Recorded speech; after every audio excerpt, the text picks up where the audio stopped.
On this table, one pair of premium glasses, $300 at the counter. Now watch what happens when we take them apart. The lenses, out. The frame, split at the hinge. The screws, the acetate, the little metal core hidden inside the arm. Every piece laid flat, priced one by one. By the end of this, you'll know what this pair actually cost to make, roughly to the dollar. And here's the strange part. Once you know, you'll probably still pay full price, on purpose. This is the 1000% markup, and it's been hiding in plain sight, on your face. Start with the frame. This one's acetate, a plastic made from cellulose, from wood pulp. It feels rich. It holds color beautifully. Raw acetate frame, finished, a few dollars. Call it 3 to 8, depending on quality. If it's metal instead, stainless steel with the tiny hinges, roughly $3 to $7 a pair. Premium stuff, titanium, hand-polished designer acetate, that can climb to 10, 15, maybe 20 at the very top. Now the lenses. Basic plastic lenses, $1 or $3. Grinding them to your prescription, another 2 to 4. Want the thin, light, high-index lenses? Add maybe 8 to 15. Then the coatings. And pay attention here, because this is where a lot of the profit quietly lives. Anti-scratch, anti-reflective, UV. To manufacture, each of these adds well under $2. Under $2. In an optical shop, an anti-reflective coating alone is often sold to you for $50, $100, sometimes more. A $2 process, a $100 line item. Add it all up. A complete, decent pair of prescription glasses costs somewhere between $5 and $30 to manufacture. Even the fancy ones rarely break $50. These are estimates. Exact factory costs are closely held, but every credible breakdown lands in that range. So take a mid-premium pair, maybe $8 to $15 of materials and labor. It sells for $300. That's a markup of around 1,000%. And that's not a number invented for a thumbnail. Markups in this industry have been documented running up to 1,000%, including in a 2012 60 Minutes investigation that put it on national television. Here's the thing the Teardown can't show you. None of this is expensive technology. The materials aren't rare. The hinges aren't exotic. There's no billion-dollar miracle hidden inside the arm. So the markup isn't paying for the object. The object is cheap. We just proved it. The markup is paying for something else. A system. One corporation, EssilorLuxottica, sits behind a huge share of this entire industry. And it doesn't just make the frame. It owns the brand on the temple, or it licenses the name from a fashion house and pays them a royalty. It owns the factory that molds the acetate. It owns the store where you try them on.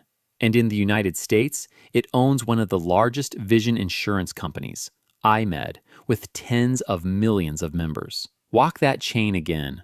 Brand, factory, store, insurance. When one company owns every step, there's almost nothing pushing the price back down. The competing frame on the next shelf, often the same company. The insurance that saves you money, same company. No fierce rival is there to undercut them, so the markup holds.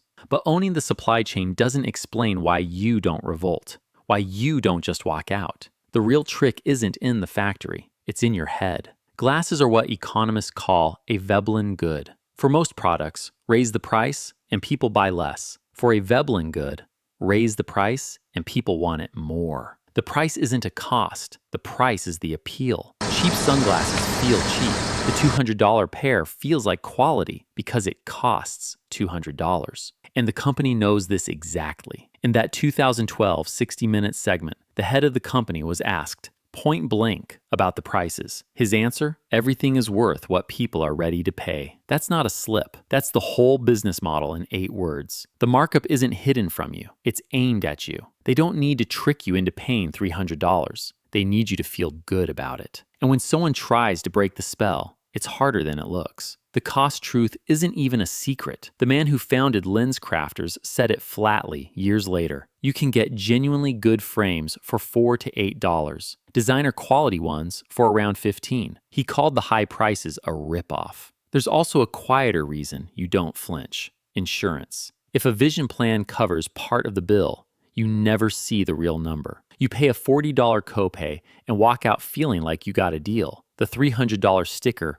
barely registers. And the company that set that sticker may also own the plan that softened it. Challengers came anyway. Warby Parker built a company selling glasses around $95, started by people frustrated at exactly this markup. Zenni sells pairs online for $6, $10, $20. They proved the cheaper pair works. And yet, most people still walk into the big optical chain and pay full price. Because the brand says quality. The stores are everywhere. The insurance plan points you right back inside. The whole ecosystem is built so the easiest path ends at the highest price. The alternatives are real, but you have to step outside the system to find them. And most people never do. And the markup travels. The same frame carries a global premium almost everywhere. But in markets like here in Southeast Asia, that premium lands on a smaller paycheck, a necessity for seeing the road, reading a screen, priced like a designer accessory. You're not paying for better glass. You're paying the same markup with less room to absorb it.